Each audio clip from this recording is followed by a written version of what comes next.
नमस्कार, मैं हूँ आशीष चित्रांशी और आप देख रहे हैं the news launcher. Hot topic with Hemant Atri. और सबसे पहले हेमंत जी को स्क्रीन पर ले आइए, फिर विषय पर आते हैं। स्वागत है हेमंत भाई आपका। आज ज्ञानेश कुमार, परम प्रतापी ज्ञानेश कुमार डरते नहीं है किसी से। ये भी एक अकेला सब पर भारी है। हालांकि इनका जो पद है, उस पद पर बैठे व्यक्ति का जो व्यक्तित्व होना चाहिए, उस हिसाब से बहुत ओछे हैं ये, बहुत ओछे हैं, अव्वल दर्जे के ओछे हैं। इस देश में कभी किसी चुनाव आयुक्त को प्रेस कॉन्फ्रेंस करते आपने सुना हो, जो कहे कि बहन बेटी का सीसीटीवी क्या हम दिखा सकते हैं? अरे इतने मतलब किस कदर ये लोग, इससे चुनाव लड़ना चाहिए भाई। बहन बेटी की सीसीटीवी किस चीज का भेजना है, किस चीज का दिखाना है भाई? मतदान का, जो सबसे बड़ा हक है, और पहला आदमी मैं हूं। दिखाना मेरी बहन बेटी पत्नी सबका सीसीटीवी फुटेज दिखाओ तुम। जब भी मतदान आपसे जो भी चुनाव होगा, मैं मांगूंगा मतदान करने का सीसीटीवी फुटेज देने का। ऐसे कह रहे हो जैसे वो उसका सीसीटीवी फुटेज हो जो हाईवे वाला था, तुम्हारा नेता भाजपा वाला। कैसे कैसे बातें आम आदमी। अच्छा, इस देश को ये पूरा मोदी का इकोसिस्टम हेमंत भाई, ये समझता है कि इस देश का आदमी निहायत मूर्ख है। मतलब देखिए, शब्दों का खेल। बहन बेटियों का सीसीटीवी दे क्या, देना चाहिए क्या? ये सेम वही भाषा है जो रहता है आका का। ऐसा करे क्या, करना चाहिए क्या, करता है क्या? सेम भाषा मिला लीजिए दोनों का। इसीलिए मैं कह रहा हूं, स्क्रिप्ट राइटर ये महानिकम्मा स्क्रिप्ट राइटर है। अरे कम से कम स्क्रिप्ट तो ना पकड़ी जाए कि एक ही आदमी तो लोगों का लिख रहा है। एक ही आदमी राहुल गांधी और नरेंद्र मोदी का भाषण लिखे तो दोनों का की साठ गांठ पकड़ी जाएगी। एक ही आदमी अगर ज्ञानेश कुमार का और मोदी की स्क्रिप्ट लिखे, देना चाहिए क्या? नहीं देना चाहिए। क्यों नहीं देना चाहिए? देना चाहिए आप। इसीलिए हम कह रहे हैं, इसे शुरुआत किया। 83 मिनट की प्रेस कॉन्फ्रेंस थी ये। कहने के लिए प्रेस कॉन्फ्रेंस थी, लेकिन ये 83 मिनट की चुनावी रैली किया है ज्ञानेश कुमार ने। 83 मिनट की चुनावी रैली की है।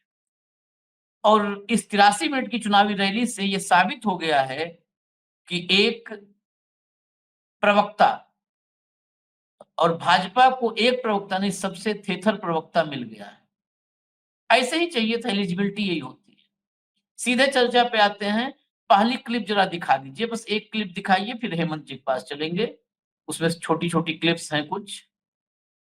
वोट चोरी जैसे गलत शब्दों का इस्तेमाल करके जनता को गुमराह करने का असफल प्रयास किया जाए तो यह भारत के संविधान का अपमान नहीं तो और क्या है। जहां तक कि मशीन रीडेबल मतदाता सूची का सवाल है, माननीय सुप्रीम कोर्ट 2019 में ही कह चुका है कि यह मतदाता की निजता का हनन हो सकता है। Voter privacy can be breached. हमने कुछ दिन पहले देखा कि कई मतदाताओं की फोटो उनकी अनुमति के बिना मीडिया के समक्ष रखी गई, उनके ऊपर आरोप लगाए गए, उनका इस्तेमाल किया गया। क्या अपनी माताओं, बहुओं, बेटियों सहित किसी भी मतदाता की सीसीटीवी वीडियो चुनाव आयोग को साझा करनी चाहिए क्या?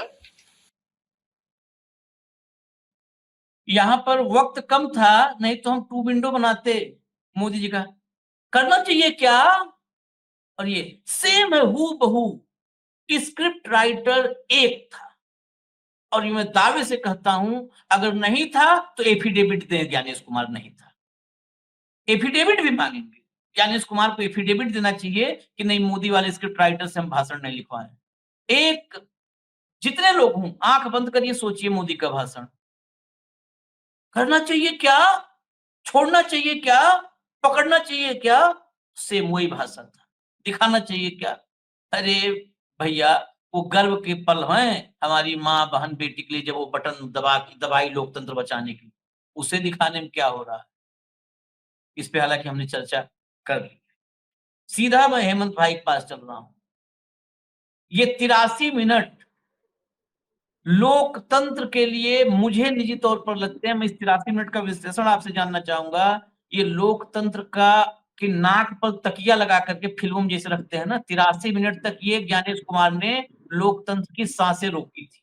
मुँह पे तकिया लगाया था और लोकतंत्र की हत्या की कोशिश इस 83 मिनट में हुई है। इस 83 मिनट के प्रेस कॉन्फ्रेंस को मैं बस ऐसा ही देखता हूँ। बाकी और आप कुछ देखते हो डॉक्टर वाले नज़रिए से, तो बताइए कि नाक दबाने के अलावा क्या-क्या किया? आशीष भाई नमस्कार, आपको सारे दर्शक साथियों को भी। देखिए 20 साल चुनाव आयोग कवर करने के बाद एक चीज मैं बहुत दावे के साथ आपको कह सकता हूं कि इतने लंबे चुनाव आयोग की कवरेज के बाद किसी भी संवैधानिक पद पर बैठे हुए चुनाव आयुक्त की आज तक की सबसे नाटकीयता, लफाजी, तर्कहीन, कुतर्क से परिपूर्ण राजनीतिक बयानबाजी और केवल विपक्ष पर हमलावर प्रेस कॉन्फ्रेंस मैंने कभी आज तक नहीं देखी। पहली बात, आपने बिल्कुल ठीक कहा, ये 83 मिनट की प्रेस कॉन्फ्रेंस नहीं थी, ये 83 मिनट की चुनावी रैली थी। और इसका फॉर्मेट बताता चलूं आपको मैं, हालांकि आपको मेरे को क्षतिपूर्ति करनी चाहिए। आज आपने मेरे 83 मिनट बर्बाद करवाए ऐसे आदमी की बात सुनने के लिए, जिसके लिए मैं कतई तैयार नहीं था। तो इसके लिए आपको मेरा भी जो है क्षतिपूर्ति करनी चाहिए, पहली बात।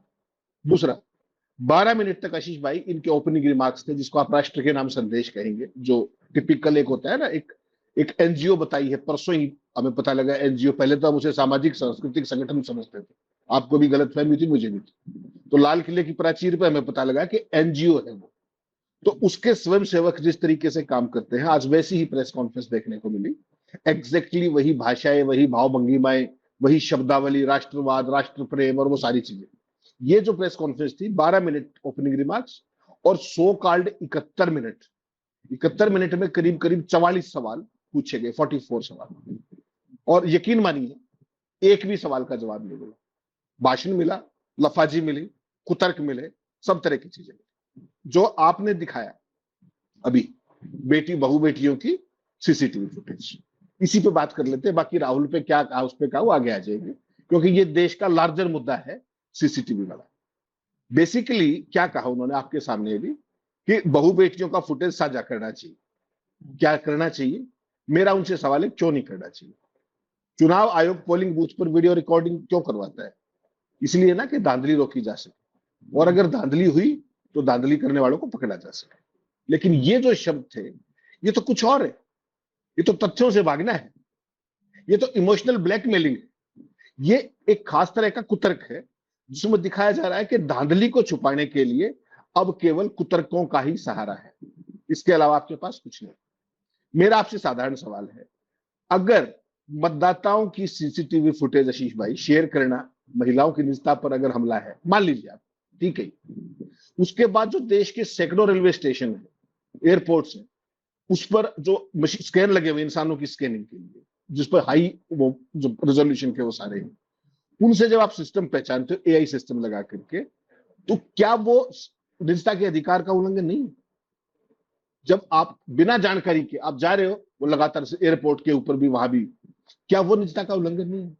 और ये तो एक नोबल कोज के लिए डेमोक्रेसी, क्या किस चीज का, आपने बिल्कुल ठीक का इंट्रोडक्शन कि वोट ही तो डाल रहे हो भाई, उसमें ऐसी निजता कहां से आएगी बीच में? तो इसको विशुद्ध तौर पर कुतर्क कहते हैं। एक चीज बधाई देनी पड़ेगी मोदी जी। हमने हालांकि इस बात को 2-3 बार कहा है, लेकिन अपनी चर्चा में इसको भी लाइए, क्योंकि आप भी इतना लंबा वक्त गुजारे हैं पत्रकारिता।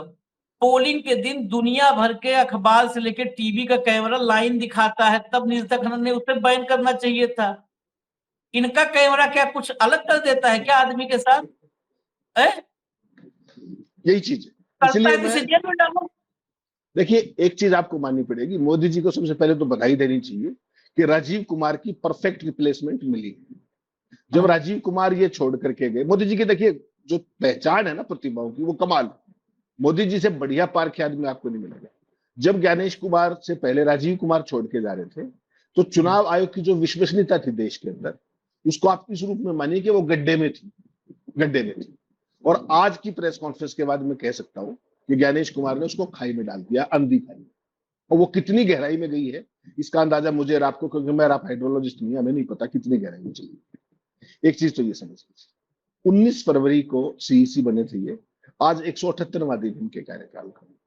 इस दौरान इन्होंने 24 जून को all of a sudden SIR की घोषणा कर दी बिहार के, ऑल ऑफ ए सडन। इतनी बड़ी एक्साइज, और उस पर आज तक कोई प्रेस कॉन्फ्रेंस नहीं। आज प्रेस कॉन्फ्रेंस करी है जब वो सारा मामला निपट के एक तरीके से अपने पोमेरियन मीडिया के जरिए वो साइड स्टेप करके उसको दफन कर दिया गया। जितने भी सवाल पूछे गए आशीष भाई, जितने भी महत्वपूर्ण सवाल थे, केवल और केवल लफाजी कायदे कानूनों का जो मुलम्मा चढ़ा करके जो टिपिकल करते हैं कि सवाल पूछिए, जवाब के अलावा आपको सब कुछ मिलेगा, वही आज इन्होंने करके दिखाया। और बेसिकली जो राहुल गांधी का जो सर्जिकल स्ट्राइक था, जो पूरे का पूरा चुनाव प्रक्रिया पे, वोटर लिस्टों पे जिस तरीके की डुप्लीकेसी और एड्रेसेस और सारी चीजें, उसका जो मुकाबला किया उस सर्जिकल स्ट्राइक का, वो केवल बोथरे कुतर्कों से किया। राहुल गांधी को चुनौती दी उन्होंने कि अगर आप 7 दिनों के अंदर देश से माफी नहीं मांगते तो हम ये मानेंगे, और बहुत ही ऊंची आवाज में, बहुत ऊंची पिच में, कि अगर आप 7 दिनों के अंदर माफी नहीं मांगते तो ये माना जाएगा कि आपके सारे तर्क गलत हैं। मेरा दूसरा सवाल उसमें है, 4 जो लोगों ने सवाल पूछा, 4 लोगों ने, कि आप राहुल गांधी से एफिडेविट मांग रहे हैं। राहुल गांधी ने तो एक विधानसभा का जिक्र किया है, महादेवपुरा में।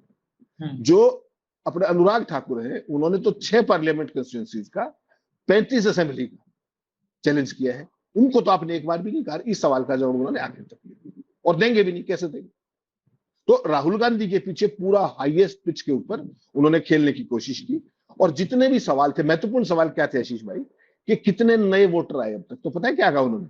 बोला इसका पता तो 30 सितंबर को लगेगा। सुनिएगा, फिर ये पूछा कि इसमें कितने बांग्लादेशी और नेपाली नागरिक मिले, तो कहा कि इसका पता भी 31 उसको ही मिलेगा, 30 सितंबर को।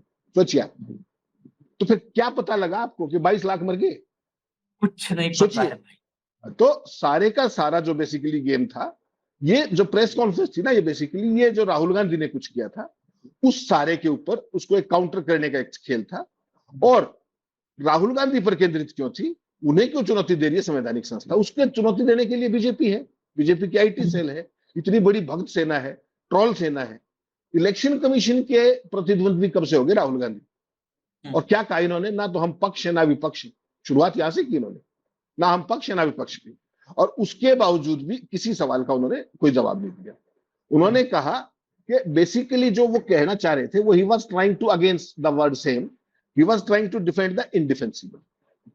आमतौर पे इस तरह की भाषा चुनाव आयोग के जो भाषा जो खासतौर पर जो अपोजिशन के प्रति या किसी भी राजनीति के प्रति हो ही नहीं सकती। आप एक संवैधानिक संस्था है, आपकी मर्यादा है, आपकी एक गरिमा है, आपकी एक परंपरा है, आप उस दायरे में रह करके सवालों के जवाब करते हैं।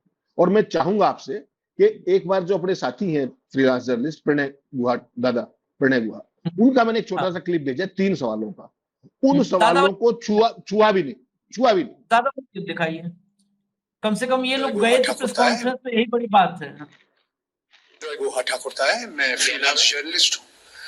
Paranjoy Guha Thakurta. Sir, few questions. इतना हड़बड़ी में आपको एसआईआर करने का क्या जरूरत है, जब बाढ़ चल रहे बिहार में, बारिश के समय, और समय बहुत लोग कह रहे बहुत कम है। आपको सुप्रीम कोर्ट ने आदेश किया 14 तारीख के दिन, आपको मशीन रीडेबल जो 65 लाख लोग का नाम नहीं है तो आपको देना पड़ेगा, इससे पहले आपने क्यों नहीं दिया? आखिरी सवाल है कि महाराष्ट्र में जो 40 लाख नया वोटर आए हैं और लोग कह रहे हैं कि पहला बार महाराष्ट्र के इतिहास में, भारतवर्ष के इतिहास में वोटर ज्यादा और 18 साल उम्र के लोग कम, और 5 बजे के बाद बहुत लोग वोट दिया। तो ये सारे जवाब मुख्यमंत्री देवेंद्र फडणवीस दे रहे, राजनीतिक दल का नेता दे रहे, चुनाव आयोग अभी तक खामोश थे, क्यों? 279 एक भी सवाल का जवाब नहीं। आपने कहा 83 मिनट की रैली। दादा ने वो बात पूछ ली कि देवेंद्र फडणवीस और आप क्या एक ही पार्टी में हो? अब कैसे बता दे नहीं, हम भी दोनों एक ही पार्टी में हैं भाई। वो जूनियर है मेरा इसलिए वो बोलता है, मैं सीनियर हूँ। बहुत मुश्किल में मैं आता हूँ बोलने। अब राहुल गांधी फंसाए हैं तब मैं आया बोलने, नहीं तो छोटा मोटा वो मेरा जूनियर फडणवीस ही देख लेता है। ये इतना जवाब था इसका। हाँ, बोलिए आप। नहीं आशीष भाई, देखिए जो कुछ ये कुतर्क जो थे ना, इसकी एक सीमा होती है। जो मशीन रीडेबल फॉर्मेट की जब बात की, 3-4 जर्नलिस्टों ने सवाल पूछा, क्योंकि मैंने तो, आपने इस तरह का मेरे ऊपर तो किया ना कि मुझे तो हर शब्द सुनना है। आपने बहुत गौर जाती की मेरे साथ आज, तो मुझे सुनना पड़ा वो हर चीज। 4 जर्नलिस्टों ने पूछा आशीष भाई ये सवाल। क्या पूछा उन्होंने कि एक तो ये मशीन रीडेबल वाला कंसेप्ट, इसको बिल्कुल ही साइड स्टेप सुप्रीम कोर्ट के एक आदेश 92 का हवाला करके प्रिवेसी का, उसको देके चलते बड़े कि उसके तहत हम नहीं दे सकते। उसकी लीगल पोजीशन क्या है अगर आप कहें तो मैं उसको बता दूं, ताकि लोगों को स्पष्ट रहे, दर्शक साथी उनके लिए बड़ा महत्वपूर्ण है जान। ज्ञानेश कुमार ने दावा किया कि 2018 में सुप्रीम कोर्ट के फैसले में मशीन रीडेबल जो मतदाता सूचियां हैं उन पर रोक लगाई गई है देने पर। ये बेसिकली जो है ना, ये मिसरिप्रेजेंटेशन कंप्लीट सुप्रीम कोर्ट के फैसले में क्या कहा है वो मैं कोट एंड कोट पढ़ रहा हूं। चुनाव आयोग ने अपने क्षेत्रीय स्तर के अधिकारियों को मतदाता सूची की केवल इमेज पीडीएफ ही सार्वजनिक डोमेन में डालने का निर्देश दिया है। इसलिए हमारा मानना है कि जिस प्रारूप में याचिकाकर्ता को मतदाता सूची का मसौदा उपलब्ध कराया गया है वह चुनाव नियमावली में निहित आवश्यकताओं को पूरा करता है। यह भी जोड़ा जा सकता है कि यदि याचिकाकर्ता चाहे तो वह इसे कभी भी खोज योग्य मोड में परिवर्तित कर सकता है, जिसके लिए उसे स्वयं प्रयास करने होंगे। सुप्रीम कोर्ट ने कहीं भी मशीन रीडेबल फॉर्मेट पर रोक नहीं लगाई और ना जिक्र किया है इसमें। वास्तव में सुप्रीम कोर्ट के आदेश में यह माना गया है कि याचिकाकर्ता इसे खोज योग्य मोड में परिवर्तित कर सकता है, आपको ऐसा देना पड़ेगा। चुनाव आयोग ने मतदाता सूचियों को एनक्रिप्ट कर दिया है, ताकि किसी के लिए भी इसे खोज योग्य मोड में परिवर्तित करना ही असंभव हो जाए। और ना केवल इनक्रिप्ट कर दिया है, आपने देखा राहुल गांधी ने क्या कहा कि नॉन स्कैनेबल वोटर लिस्ट दी, जो स्कैन भी नहीं हो सकती। तो ये सवाल पूछा, इसकी आड़ में वो छुप गए। अब मेरा आपसे सवाल दूसरा है, और इसको सवाल का ज्ञानेश कुमार गुप्ता को जवाब देना चाहिए। राहुल गांधी की तो उन्होंने बता दिया सारी मेथोडोलॉजी गलत है, वाहियात है, बकवास है। ये तो बता देते कम से कम कि जो पलक झपकते ही छठे दिन अनुराग ठाकुर ने 6 पार्लियामेंट यानी कि 35 असेंबली कंस्टिट्यूएंसीज का बिना मशीन रीडेबल फॉर्मेट के कैसे एनालिसिस, देखिए वो तकनीक बता देते बस। या तो अनुराग ठाकुर बता दे या ज्ञानेश गुप्ता बता दे। राहुल की तो गलत है मान ली, इन्होंने कैसे की थी, क्या बताया अनुराग ठाकुर ने? क्या इन्होंने बताया कि उनके पास मशीन रीडेबल कहां से है? और जो सवाल राहुल ने पूछे ज्ञानेश आशीष भाई, वही तो उन्होंने पूछे। तो राहुल तो एफिडेविट एग्जैक्टली सेम और उससे भी गंभीर, क्योंकि उसका स्केल बड़ा है, उसका वॉल्यूम बड़ा है। राहुल गांधी 1 असेंबली की बात कर रहे हैं, अनुराग ठाकुर 35 असेंबली की बात कर रहे हैं। और राहुल गांधी एफिडेविट दे क्या कह करके कि अगर जो व्यक्ति सजा शिकायत कर रहा है अगर वो उस असेंबली का या पार्लियामेंट का रहने वाला नहीं है तो संविधान के मुताबिक उसको एफिडेविट देना पड़ेगा। बिल्कुल जायज बात है, मान ली। अनुराग ठाकुर कहां तमिलनाडु के रहने वाले हैं क्या? केरल के हैं, वायनाड के हैं, अपने क्या नाम रायबरेली के हैं, अमेठी के हैं, वेस्ट बंगाल के रॉबर्ट्सगंज, कहां के? उनसे एफिडेविट क्यों नहीं? या उनके लिए संविधान अलग है या उनके लिए कानून अलग है? ये जो थेथरापन जिसको आप कहते हैं ना, मुझे नहीं पता एग्जैक्ट सब वही है, थेथरापन ही होता होगा मेरे ख्याल में। ये थेथरई जो है, ये मैंने पहली बार किसी संवैधानिक पद पर बैठे व्यक्ति को देखी कि कुतर्क को इस तरीके से प्रस्तुत किया जाए कि वो ठीक लगे। जो सवाल दादा ने पूछे प्रणजय ने, इसको जवाब देने में क्या समस्या थी? और वो कहां क्या क्या जवाब देते चले गए। सवाल को छुआ भी नहीं, चिमटी से भी नहीं छुआ, जो अटल जी कहते थे। और उसके बाद राहुल गांधी पर दहाड़े हुए कि 7 दिन के अंदर माफी मांगे। अरे भाई, वो विपक्ष का नेता है, संवैधानिक पद में है, प्रोटोकॉल में हो सकता है वो आपसे ऊपर हो, और होगा ही ब्लूबक के बुक के हिसाब से। मुझे लगता है कि वो कैबिनेट मंत्री का रहे, ठीक है ना। तो वैसी सूरत में ज्ञानेश गुप्ता का बिना नाम लिए इस तरीके का हमला, और अनुराग ठाकुर के ऊपर एक शब्द नहीं, उनके ऊपर जितने भी सवाल वो साइड स्टेप। तो ये सारी चीजें कुछ कह रही हैं, और ये चीजें ये कह रही हैं कि मोदी जी की जो पहचान थी, जो खोज थी प्रतिभा की, उसमें मोदी जी 100% सफल रहे। और इस देश के चुनाव आयोग की जो विश्वसनीयता है, अब वो कहां तक पहुंचेगी उसकी आप केवल कल्पना कर सकते हैं, इससे ज्यादा कुछ नहीं कर सकते। सफल नहीं रहे हेमंत भाई, मैं बता दूं उस मुकाम पर पहुंचा दिया है मोदी जी ने जहां से 2 ही रास्ते हैं, या तो संविधान खत्म और या बचेगा तो फिर से एकदम संविधान मान लिया कि 47 के बाद भी अगर थोड़ा बहुत मतलब कमजोरी रही होगी, ढंग से नहीं लागू हो पाया होगा, सरकारों ने लापरवाही किया होगा, या तो सब खत्म हो जाएगा, मतलब होगा तो एकदम इस बार 100% संविधान इंप्लीमेंट होगा, और नहीं तो खत्म हो जाएगा। इस पार या उस पार है, ये जनता पे निर्भर है। क्योंकि आशीष भक्त भाई, जो है, भक्तों के लिए बिहार देश और कुछ में नहीं, तो साफ सुन बिहार लीजिए, भक्तों के लिए देश कुछ नहीं है, ये सब पालतू हैं गुजरात लॉबी के। बिहार में देखिए कितना बड़ा विवाद चल रहा है। बहुत ही स्पेसिफिक सवाल पूछा गया कि साहब जून जुलाई जो ये समय अब चल रहा है, ये मैक्सिमम बाढ़ का समय है, लोगों के अंदर बड़ी मानवीय त्रासदी है जो हर साल होती है, आपने ये टाइमिंग क्यों चुनी? उस आदमी का कुतर्क देखिए, आप स्तब्ध रह जाएंगे। पता है आपको ज्ञानेश गुप्ता ने क्या कहा इस पे? अगर याद हो आपको, राजीव कुमार जब जाने लगे और पिछले चुनाव, लोकसभा चुनाव के, जब पूछा गया कि वोटिंग परसेंटेज कम कम क्यों हुआ, तो उसने कम से कम एक चीज मानी कि हमारे चुनाव कार्यक्रम में गलती हुई कि गर्मी बहुत ज्यादा थी, इससे हमारा चुनाव का, आपको ध्यान होगा बात।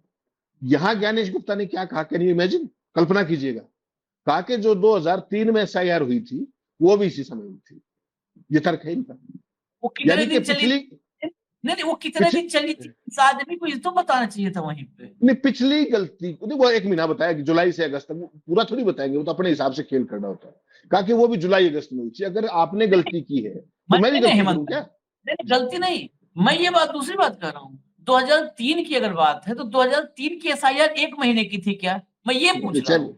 6 महीने की थी, है बता दिया श्रीमान जी ने। यही बात कर रहा हूँ ना। है अब अगला सवाल पूछा कि जो सवाल मैं, आप सारे जो एडीआर के वकील सारे पहले दिन से क्या सवाल हम क्या पूछ रहे हैं कि भाई कितने फार्म, जो आपने कहा ना 7 करोड़ से ऊपर फार्म आ गए, उनमें कितनों के साथ डॉक्यूमेंट आए, पता है क्या कहा उन्होंने? बोला इसका हमें नहीं पता, ये तो एसडीएम को पता है, बीएलओ को पता है, सुपरवाइजर्स को पता है, ये उनके लेवल की बात है। फिर पूछा कि कितने वोटर नए जुड़े, तो कहा कि ये उनके लेवल की बात है। पूछा कि भाई कितने विदेशी नागरिक मिले इसमें, वोटरों में कितने विदेशी मिले, कहता कि इसका तो पता 30 सितंबर को लगेगा। 30 सितंबर को कौन पूछेगा? तो ये आपने पीसी एफआईआर किस कराई लिए किस करने लिए? आया था, ये प्रेस कॉन्फ्रेंस किस लिए करने आया था? राहुल गांधी के सर्जिकल स्ट्राइक का जवाब देना था, इसलिए राहुल गांधी को काउंटर करने के लिए। देखिए राहुल गांधी पहुंच गए वोट बचाओ यात्रा के लिए बिहार में, BJP is left with no face, IT cell is on the back foot, they are on the defensive, किसी को कुछ समझ में नहीं आ रहा। तो इसलिए ज्ञानेश कुमार गुप्ता को उतारा गया, बिल्कुल विशुद्ध उसी एनजीओ की भाषा का प्रयोग उन्होंने किया, राष्ट्र का निर्माण, राष्ट्र का विकास, मेरे भारतीय नागरिक, जय हिंद, जय भारत, ये सारी जो शब्दावली जो स्वयंसेवी संगठन की है ना, आप बड़े एनजीओ की, वो सारे शब्द प्रयोग किए उन्होंने लगातार। और एक एक शब्द अगर आप, बिल्कुल आपने जो डायग्नोज किया शुरू में कि स्क्रिप्ट राइटर सेम था, तो मान करके चलिए स्क्रिप्ट राइटर भी सेम था, इसमें कहीं कोई कंफ्यूजन नहीं। कुल मिलाकर के this was the most unfortunate PC that I could ever see, जिसमें सवालों के जवाब मिलने की बजाय ज्यादा सवाल पैदा हुए है, कानून कायदे के उसमें घुमाते रहे वो, सीधे सवालों के पॉइंटेड कोई जवाब नहीं मिला देश को, ना बिहार के लोगों को। एक लाइन में अगर और आगे बढ़े तो एक लाइन में अब उस मुकाम पर आ गए हैं मोदी जी अपनी सरकार अपने कुनबे के साथ कि अब मैं जबरिया भक्तों के सहारे जबरिया जो है जो करना होगा इस देश में करूंगा। और ये जबरन एक आदमी आता है प्रेस कॉन्फ्रेंस करने, प्रेस कॉन्फ्रेंस करने वाला कौन है? प्रेस कॉन्फ्रेंस करने वाला एक डॉक्टर है, सर्जन है, एक पेशेंट की सर्जरी करके आता है, उससे पूछा जाता है सर्जरी के बाद ब्लड प्रेशर कितना है, तो बताएगा ना सर्जन कि स्टेबल है, 980 120 है, स्टेबल है। नहीं वो ब्लड, मुझे बीपी नहीं पता है सर्जरी के बाद क्या है पेशेंट, शुगर लेवल क्या है वो भी नहीं पता है, शुगर लेवल भी नहीं पता है, फंक्शन उसके सारे जो है जो भी होते हैं पेशेंट के अलग अलग फंक्शंस वो सब कर रहे हैं, अलग अलग बॉडी पार्ट्स ऑर्गन्स सब काम कर रहे हैं, ये नहीं पता। वो असिस्टेंट जो पता है था ऑपरेशन थिएटर में, सर्जरी मैंने की, सब असिस्टेंट को पता है। आपको क्या पता है? आपको क्या पता है? तो उसको पता है क्या पता है? मोदी जी हेल्थ सेक्टर में बहुत अच्छा काम कर रहे हैं। वो ऐसा डॉक्टर है, वो ये बताने के लिए प्रेस कॉन्फ्रेंस कर रहा है, और पेशेंट पता है वहां लाल बत्ती चल रही है, पेशेंट मर चुका है। ये आया है बताने इसलिए सर्जन कि हेल्थ सेक्टर में मोदी जी, पेशेंट की अर्थी उठाओ निकल जाओ। हाँ, हेल्थ सेक्टर में मोदी जी गुणगान करने आए, मतलब ऐसे सर्जन के साथ क्या करें, आशीष क्या भाई, करना है? 3 बार ये सवाल पूछा गया कि जो केरला में शिकायतें आ रही हैं, जो अनुराग ठाकुर ने शिकायतें की हैं, जो राहुल गांधी ने शिकायतें की हैं, क्या आप इनकी जांच करेंगे? एक बार भी ये नहीं कहा कि जांच करें, केवल एफिडेविट पे अटके रहे। अरे कोई एफिडेविट नहीं देगा तो अनुराग ठाकुर से तो एफिडेविट मांगा भी नहीं आपने, वो क्यों देगा एफिडेविट? और शब्द देखिए क्या है, हम ना पक्ष हैं ना विपक्ष हैं, हम समकक्ष हैं। फिर महाराष्ट्र वाला सवाल जब बार बार आया तो पता है क्या कहा कि चुनाव से पहले सारी प्रक्रिया, सारे बीएलओ सारे बीएलए सब थे, चुनाव के बाद दहाड़े मार के रो रहे, इसका कोई मतलब नहीं है। मतलब उस पूरे सवाल को ही खत्म कर दिया कि अगर किसी को समस्या थी तो वो हाईकोर्ट में जाए पिटीशन में, 45 दिन तक पिटीशन होती है। वो चोरी अगर बाद में पकड़ेगी तो आप जांच नहीं करेंगे क्या? चोरी तो कभी पकड़ सकते हैं आप, कभी भी चोरी पकड़ भैया सकते। हेमंत जी बहुत क्लियर, मैं इस पब्लिक अगर देख रही हूँ सुन ले, ये बोल रहा है कि मैं मशीन रीडेबल डेटा नहीं दूंगा। हाँ, ठीक है, बिल्कुल। जब मशीन रीडेबल नहीं देगा डेटा, तो एक विधानसभा के डेटा को एनालाइज करने में अभी राहुल गांधी ने किया है और पूरी टीम लगा करके, जितने उनके 10-5 जो भी निष्ठावान रहे हों, 6 महीना लगा है। 6 महीना एक विधानसभा का डेटा जो है एनालाइज करने में लगा है। 45 दिन में कैसे? तुम दोगे नहीं, तुम्हारे पास सारे आंकड़े हैं, सब कुछ रखा हुआ है तुम्हारे पास, तुम दोगे नहीं और कहोगे, मतलब वही हाल है ना कि किचन में किसी को खड़ा कर दो और कहो भाई साहब बनाओ, व्यंजन बनाओ, आज बनाओ पनीर, शाही पनीर बनाओ। वो कह रहा है शाही पनीर तो दीजिए, वो फ्रिज में रखा है, फ्रिज खोल रहा है, वो फ्रिज लॉक है, फ्रिज में ताला लगता है ना, लॉक है फ्रिज, भैया फ्रिज खोल दो, नहीं वो उसके लिए मैं बाध्य नहीं हूँ, फ्रिज खोलने के लिए बाध्य नहीं हूँ, शाही पनीर बना के दिखाओ। तुम कह रहे हो ना कि हम कुक हैं, शाही पनीर बना के दिखाओ। पनीर फ्रिज में बंद कर रखा है, चाबी नहीं दे रहा है और कह रहा है शाही पनीर बनाओ, तब हम माने कुक हो। अरे तुम खोलो, पता चलेगा कि कुक वो है कि नहीं है, दो ना उसको डाटा। 45 दिन में फिर ये सारे कानून जो है 45 दिन का, 40 दिन का, ये सब मैं मानूंगा, आप उसको डेटा तो दो। उसको डेटा ही नहीं दोगे और कहोगे कि तुम साबित करो। नहीं, मैं दूसरी बात कर रहा हूं। आशीष चित्रांशी को डेटा नहीं मिलेगा, हेमंत अत्री के पास सब कुछ है। हाँ, जिस काम को आपको 6 महीने लगेंगे एक विधानसभा में, उसी काम को मैं 1 घंटे में 35 विधानसभाओं का कर दूंगा। और ये लेवल प्लेइंग फील्ड है। सोचिए, आज जो खेल कर रहे थे गणेश कुमार, उसकी एक बार गंभीरता को देखिए। 1 लाख वोट महादेवपुरा में, 1,250,000 वोट राहुल गांधी ने कागज पे दिखाए। जो ये ठाकुर कह रहे हैं, अनुराग ठाकुर, इन्होंने तो 35 कंस्टिट्यूंसी का बता दिया। अगर एक असेंबली कंस्टिट्यूंसी में आशीष भाई 1 लाख वोट बढ़ रहे हैं, गलत है किसी भी कारण से, तो इस देश में तो 4150 से ऊपर कंस्टिट्यूंसी, और 4 करोड़ वोटों का खेल तो जिंदगी में आपको सत्ता से बाहर ही नहीं कर सकता कभी। 4 करोड़ का मार्जिन तो कभी हुआ ही नहीं। सत्ता पक्ष और विपक्ष में 4 करोड़ वोटों का डिफरेंस कभी नहीं होता। तो आपने तो जो मोदी जी कहते हैं कि हम 50 साल सत्ता में रहेंगे, और जो अमित शाह ने संसद के पटल पे ये कहा कि विपक्ष 20 साल और वहीं बैठने को तैयार रहे, तो ये तो वो सक्सेसफुल मॉडल है भाई। और वो कह रहे हैं कि हमें वोट चोर मत कहो, तुम्हें वोट चोर ना कहें तो क्या कहें? आप बता, आप जवाब दो ना। सबने पूछा क्या आप इसकी जांच कराएंगे?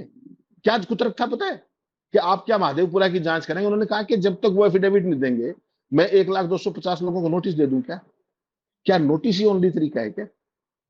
किसी ने पूछा ये सच है या झूठ है? कोई टिप्पणी, एफिडेविट दो पहले।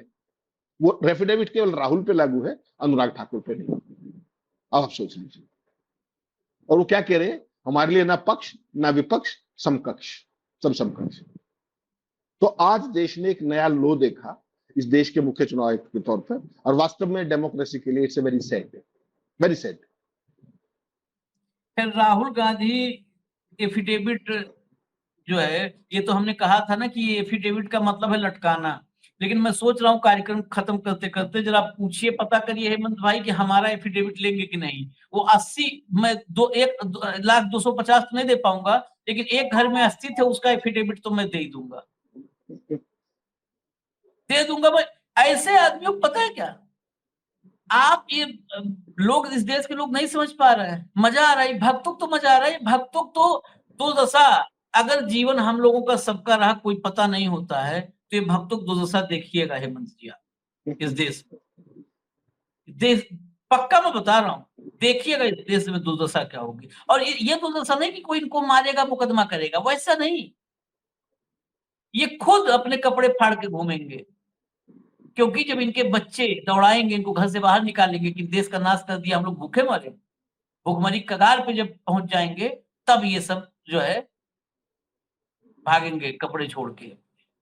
खैर, इजाजत दीजिए, हम फिर आएंगे हर टॉपिक में, या कोई विशेष खबर होगी तो आएंगे, लेकिन ये आखिरी मौका है लोकतंत्र और संविधान बचाने। नहीं तो आप कहोगे खाना दो, कहेंगे खाना देने के लिए हम बाध्य थोड़ो हैं, भूखे मरो। हम सिर्फ राज करने आए हैं, खाना देने की जिम्मेदारी हमारी नहीं है, बाध्य नहीं है। दिखाओ संविधान।